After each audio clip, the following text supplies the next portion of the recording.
अस्सलामु अलैकुम वरहमतुल्लाहि वबरकातुहू। मोहतरम नाजरीन, इस्तकबाल है आपका क़याम इक़बाल एकेडमी की तरफ से।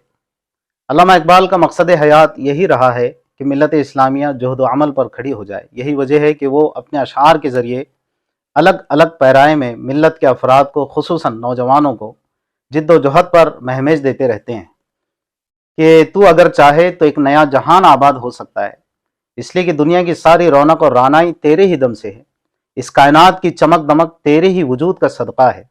इसलिए अल्लामा इकबाल फरमाते हैं, खुर्शीद जहां ताब की जौ तेरे शरर में, खुर्शीद जहां ताब की जौ तेरे शरर में, आबाद है एक ताज़ा जहां तेरे हुनर में।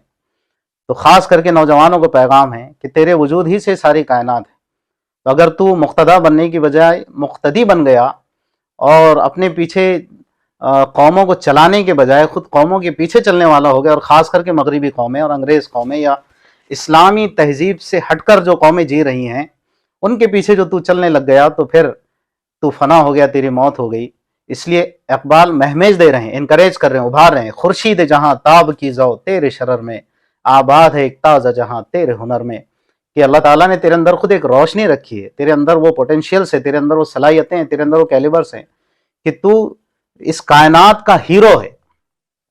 तो अपने आप को हीरो की तरह पेश कर, अपने आप को एक कमांडर, एक मुक्तदा और एक इमाम और एक लीडर के हैसियत से अपने आप को इस रुए ज़मीन पर अपने किरदार को पेश कर। तो अल्लामा इकबाल एक ज़बरदस्त महमेज दे रहे हैं। अल्लाह करे कि बात मेरे आपके हम सभी के समझ में आ जाए। अस्सलामु अलैकुम वरहमतुल्लाहि वबरकातुहू।